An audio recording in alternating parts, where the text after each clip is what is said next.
Combien y avait-il à l'époque, en Martinique par exemple, de Braguin et de Deloré? Combien ils étaient? Vous l'avez dit au début de cette émission, les Blancs commencent à devenir moins nombreux que les Nègres. Mais combien ils sont à peu près Alors, ils représentent à peu près 30% de la population. On est sur une population qui fait de 20 000 personnes en tout, sur l'île de la Martinique. Et on a... oui... Ouais, on est à 20 000 personnes et 30%, 60% d'esclaves et donc 30% de blancs. Et vous avez parlé de cette fameuse police qui se met en place, et on en entend les prémices dans le podcast. Que devient-elle, cette police? Comment elle s'institutionnalise? Elle est instaurée parce que finalement, comme je disais, on est dans une société de rupture et d'instabilité, et on se rend compte qu'il y a de plus en plus, enfin on se rend compte, c'est un on que je n'endosse pas, mais les autorités se rendent compte qu'il y a de plus en plus d'esclavisés qui sont marrons, c'est-à-dire qui quittent les plantations. On a en 1710, ils sont à peu près 600. Et donc la question se pose de maintenir le contrôle, de maintenir une paix, qui est celle des colons. Et c'est à ce moment-là que cette police des esclaves est instaurée, et elle va perdurer. Elle va perdurer jusqu'au 19e siècle. Si j'entends bien ce que vous dites, l'État ou ses représentants sont absents de la vie de la plantation. Et c'est le maître, et uniquement le maître, qui gère cet espace de vie et de travail, avec droit de vie et de mort sur tous, comme vous le disiez tout à l'heure. Oui, c'est le maître. En fait, le propriétaire, le maître, reçoit de par la loi, autorité sur tous les esclavisés. C'est-à-dire, c'est comme si l'État lui déléguait une partie de ses pouvoirs de contrôle. C'est ça la signification du Code noir et de tout l'arsenal juridique.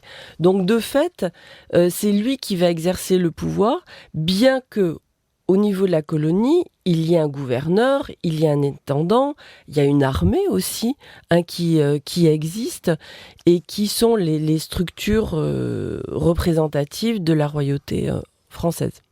Vincent Hazard, ce qui est intéressant, c'est que dans les interstices de ce drame, de cette affaire des révoltés du Gahoulet, on entend le quotidien de la plantation, on entend le quotidien de la vie des esclaves.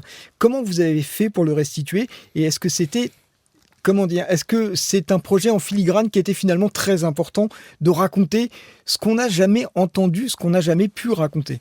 Mais je pense que c'est ça que j'ai aimé dans la proposition au départ, de dire essayons de se placer du point de vue des personnes esclavisées, parce que c'est vrai que moi-même, en tant que spectateur, c'est un point de vue que je n'avais pas vu dans la représentation audiovisuelle. On la voit rarement, on connaît plus du côté américain, mais côté français, il y a finalement assez peu de choses. Aussi, je l'ai compris par la suite, parfois manque justement de documentation.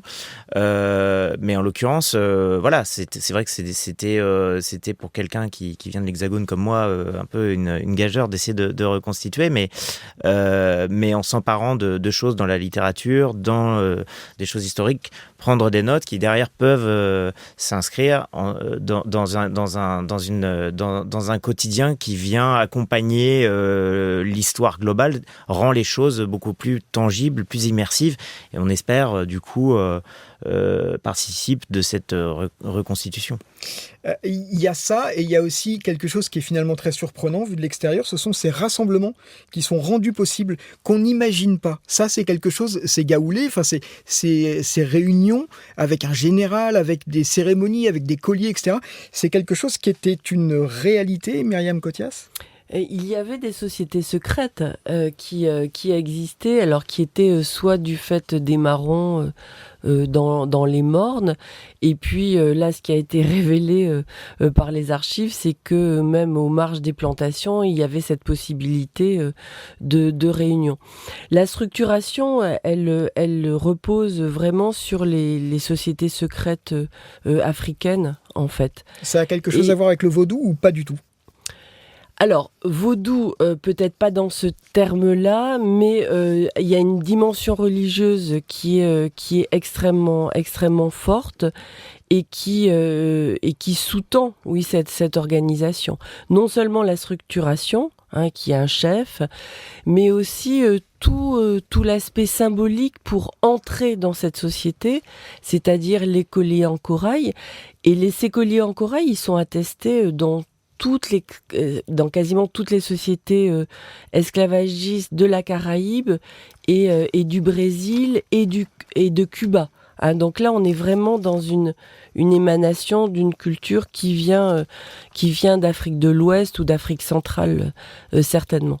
Alors justement, ces sociétés secrètes, Vincent Hazard, elles vous ont fourni la part de magico-religieux qu'il fallait pour raconter un vrai conte à l'antillaise ? Oui, tout à fait. Enfin, c'est-à-dire que c'est typiquement aussi un élément, je dirais, scénaristique, rêvé, quoi. Une société secrète, par définition, c'est une histoire en soi. Là, en l'occurrence, c'est vrai que ce qui est intéressant, c'est de voir, particulièrement du fait qu'elle soit secrète, il y a du coup encore moins de documentation. Et là-dessus, c'est là où aussi, je tiens à saluer tout le travail des comédiens aussi, en plus des gens qui nous ont encadrés pour l'écriture, mais des comédiens qui se sont emparés des rôles, des comédiens originaires de Martinique pour beaucoup d'entre eux, qui ont pu justement même parfois être force de proposition pour incarner, pour agrémenter, imaginer eux-mêmes comment ces cérémonies pouvaient se passer. Ouais. Si j'entends bien, est-ce que ce que je dois entendre là, c'est que l'acceptation de la servitude, c'est toujours accompagné d'une certaine forme de résistance ou de forme au pluriel de résistance ? Absolument, c'est incontestable. C'est-à-dire au moment où démarre le système de l'esclavage, démarre la résistance et démarre le marronnage et démarre cette volonté d'échapper à un système qui est un système d'oppression. On ne peut pas penser l'un sans l'autre. Et des affaires telles que celles qu'on évoque ici, les révoltés du Gaoulé, il y en a eu finalement énormément, dont on n'a pas parlé, qu'on n'a pas forcément réussi à documenter, mais ça n'est évidemment pas la seule. En termes de mouvement de résistance, bien évidemment, c'est pas la seule. Une fois encore, la résistance, elle est consubstantielle à l'être humain et elle est consubstantielle au système de l'esclavage. C'est-à-dire qu'on ne peut pas penser l'un sans l'autre. Et ça, c'est quelque chose de très important à faire entendre. On n'a aucune autre archive sur quelque chose qui ressemblerait au Gaoulé, pour la Martinique. Ça ne veut pas dire que ça n'ait pas existé, puisqu'on a des bribes sur des complots qui ont été menés. Ce cri que l'on retrouve dans les archives au sujet du Gaoulé, qui est mort au blanc. Un mort au blanc, ça traverse toute l'histoire de l'esclavage et jusqu'à l'après-esclavage, puisqu'en 1870, quand il y a cette révolte en Martinique, il y a un slogan les Blancs ont assez joui.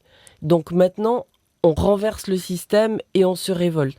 Donc c'est vraiment quelque chose qui sous-tend toute l'histoire de la Martinique. Et ce terme de mort au blanc, c'est mort au système. Enfin, c'est mort au système de l'esclavage. C'est place à la dignité, place à la reconnaissance des esclavisés comme êtres humains. Alors Vincent, Code Noir, Les Révoltés du Gaoulé, une fiction inspirée de faits réels. Pour vous, est-ce que l'esclavage, son cadre, est-ce que c'est un contexte d'histoire comme les autres contextes que vous utilisez habituellement pour vos autres podcasts, les autres histoires que vous écrivez? Non, clairement pas. En quoi? Je trouve que c'est une histoire qu'on ne connaît pas, qui n'est pas même des comédiens originaires de la Martinique et Martinique eux-mêmes me disaient que ces histoires-là leur sont inconnues. Donc je pense que c'est quelque chose qui pour notre récit national est quand même très important. Myriam Cothias, j'ai une dernière question à vous poser. Vous avez dirigé le Comité national pour la mémoire et l'histoire de l'esclavage qui a été créé juste après 2001, juste après la loi Taubira, qui reconnaissait l'esclavage comme crime contre l'humanité. Dans cette loi Taubira, il y a un article qui dit qu'il faut donner à entendre aux enfants, éduquer sur l'histoire de l'esclavage. Est-ce que ce type de podcast, est-ce que ce type de fiction est utile pour raconter cette histoire qui finalement occupe peu de place dans les livres d'histoire des enfants? Oui, c'est l'article 2 de la loi Taubira qui dit qu'il faut enseigner l'histoire de l'esclavage. Et je pense que tous les supports permettent d'enseigner et devraient permettre d'enseigner l'histoire de l'esclavage. Puisque ça a été inscrit, l'histoire de l'esclavage, de la traite ont été inscrites dans les programmes à partir de 2006, avec quand même beaucoup de tâtonnements, et des tâtonnements qui ne sont toujours pas résolus sur qu'est-ce qu'on enseigne exactement sur l'histoire de la traite, puisque quand même je rappelle que dans la dernière version des programmes, on enseigne l'histoire de l'esclavage aux États-Unis, on enseigne l'histoire de l'esclavage au Brésil et on enseigne l'abolition de l'esclavage en France. Ce qui pose tout de même un problème, parce que comment enseigner l'abolition si on n'a pas auparavant enseigné l'histoire de l'esclavage?